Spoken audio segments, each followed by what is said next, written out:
Pasal 2. Sepucuk surat dari Allah yang pengasih. Coba katakan, buku apa yang paling kamu sukai? Ada anak yang memilih buku tentang binatang. Yang lain memilih buku yang banyak gambarnya. Pasti kamu senang membaca buku-buku semacam itu. Tetapi, buku-buku yang paling baik di seluruh dunia adalah yang menceritakan kepada kita kebenaran tentang Allah. Salah satu dari buku-buku tersebut lebih berharga daripada yang lainnya. Tahukah kamu buku apa itu? Alkitab. Mengapa Alkitab begitu penting? Karena berasal dari Allah. Alkitab menceritakan kepada kita tentang Allah dan hal-hal baik yang akan Ia lakukan bagi kita. Dan buku itu menunjukkan kepada kita apa yang harus kita lakukan untuk menyenangkan Dia. Alkitab seperti sepucuk surat dari Allah. Nah, Allah bisa saja menulis seluruh Alkitab di surga, lalu memberikannya kepada manusia. Tetapi Ia tidak lakukan itu. Walaupun isinya berasal dari Allah, Ia menggunakan hamba-hambanya di bumi untuk menulis sebagian besar Alkitab. Bagaimana Allah melakukannya? Untuk mengetahui caranya, cobalah bayangkan hal ini. Sewaktu kita mendengar suara seseorang di radio, suara itu mungkin datang dari orang yang berada jauh dari kita. Sewaktu kita menonton televisi, kita bahkan dapat melihat gambar orang-orang di negeri lain di dunia ini, dan kita dapat mendengar apa yang mereka katakan.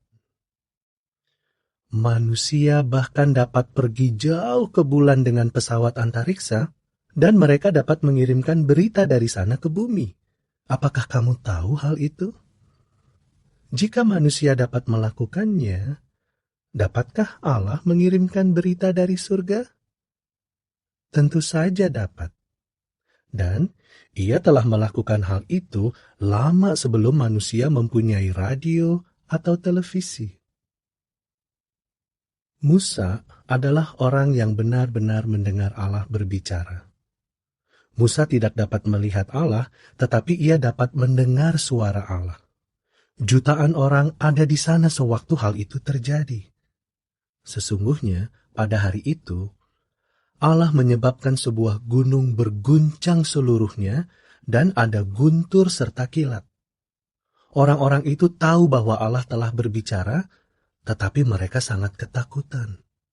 Oleh karena itu, mereka mengatakan kepada Musa, "Jangan sampai Allah berbicara dengan kami agar kami tidak mati." Belakangan, Musa mencatat apa yang telah Allah katakan. Dan apa yang Musa tulis terdapat dalam Alkitab. Keluaran 20 ayat 18-21.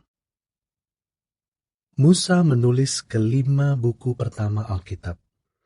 Namun, ia bukanlah satu-satunya penulis Alkitab. Allah menggunakan kira-kira 40 pria untuk menulis bagian-bagian Alkitab.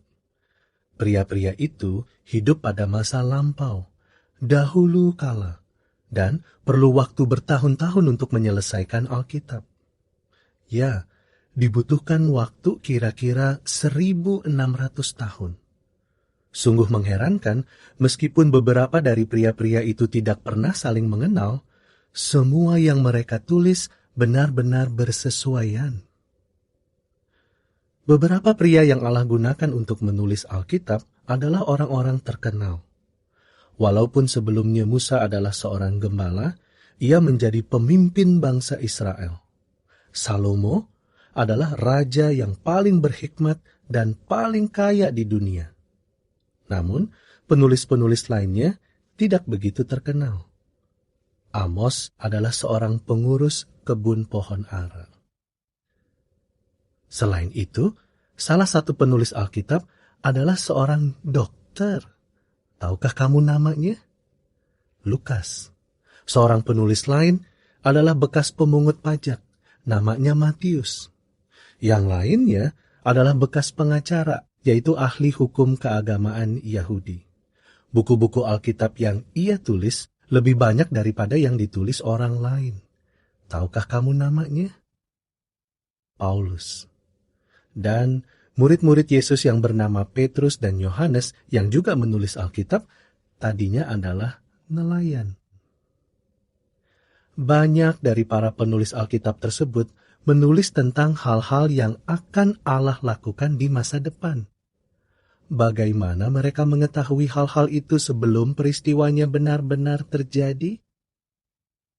Allah memberitahu mereka apa yang akan terjadi. Pada waktu Yesus, Sang Guru Agung, berada di bumi, sebagian besar Alkitab telah ditulis. Ya, ingatlah, Guru Agung pernah berada di surga. Ia tahu apa yang telah Allah lakukan. Apakah ia percaya bahwa Alkitab berasal dari Allah? Ya.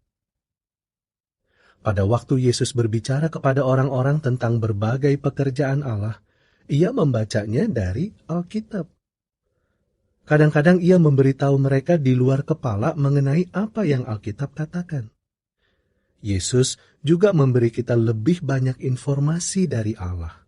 Yesus berkata, "Hal-hal yang aku dengar dari Dia, aku bicarakan dalam dunia." Yohanes 8 ayat 26. Yesus telah mendengar banyak hal dari Allah karena ia pernah hidup bersama Allah. Dan di mana kita dapat membaca hal-hal yang Yesus katakan itu? Dalam Alkitab.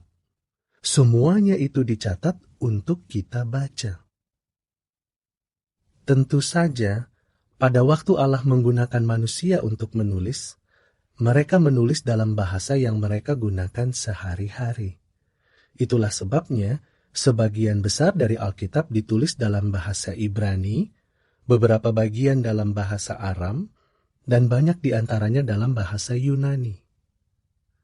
Karena kebanyakan orang sekarang tidak dapat membaca bahasa-bahasa tersebut, Alkitab diterjemahkan ke dalam bahasa-bahasa lain. Sekarang, bagian-bagian Alkitab dapat dibaca dalam lebih dari 2.260 bahasa. Bayangkan, begitu banyak bahasa. Alkitab adalah surat dari Allah untuk orang-orang di mana saja. Tetapi, tidak soal seberapa sering Alkitab telah disalin, beritanya tetap dari Allah. Apa yang Alkitab katakan penting bagi kita. Meskipun sudah ditulis lama sekali, buku itu menceritakan hal-hal yang terjadi sekarang. Selain itu, Alkitab memberitahu kita apa yang akan Allah lakukan dalam waktu dekat ini. Apa yang dikatakannya sungguh menggetarkan hati. Alkitab memberi kita harapan yang menakjubkan. Dalam Alkitab, Allah juga memberitahu kita bagaimana kita harus hidup. Alkitab memberitahu kita apa yang benar dan apa yang salah. Kamu perlu mengetahuinya. Demikian juga saya. Alkitab memberitahu kita tentang orang-orang yang melakukan hal-hal yang buruk dan apa yang terjadi atas mereka, sehingga kita dapat menghindari kesulitan yang mereka alami. Alkitab juga memberitahu kita tentang orang-orang yang bertindak benar dan hasil-hasil baik yang mereka peroleh. Semua keterangan ini ditulis untuk kebaikan kita. Namun, agar kita mendapat manfaat terbesar dari Alkitab, kita perlu mengetahui jawaban atas sebuah pertanyaan. Inilah pertanyaannya. Siapa yang memberikan Alkitab kepada kita? Apa jawabanmu? Ya, segenap Alkitab berasal dari Allah. Kalau begitu, bagaimana kita dapat menunjukkan bahwa kita benar-benar berhikmat? Dengan mendengarkan Allah dan melakukan apa yang Ia katakan. Jadi, kita perlu menyediakan waktu untuk membaca Alkitab bersama-sama. Sewaktu kita menerima surat dari seseorang yang sangat kita kasihi, kita membacanya berulang-ulang. Surat itu berharga bagi kita. Alkitab pun hendaknya seperti itu bagi kita, karena Alkitab adalah surat dari pribadi yang paling mengasihi kita. Alkitab adalah surat dari Allah yang pengasih. Gunakan beberapa menit lagi untuk membaca ayat-ayat berikut yang memperlihatkan bahwa Alkitab benar-benar firman Allah yang ditulis agar kita mendapat manfaat. Roma 15 ayat 4, 2 Timotius 3 ayat 16 dan 17, dan 2 Petrus 1 ayat 20 dan 21. Sekarang, mari kita lihat gambar-gambar di pasal ini dan jawablah pertanyaan-pertanyaannya. Bagaimana kita tahu bahwa Allah dapat berbicara dari tempat yang sangat jauh? Siapa saja nama para penulis Alkitab ini? Hal-hal apa yang dapat kamu pelajari dengan membaca Alkitab?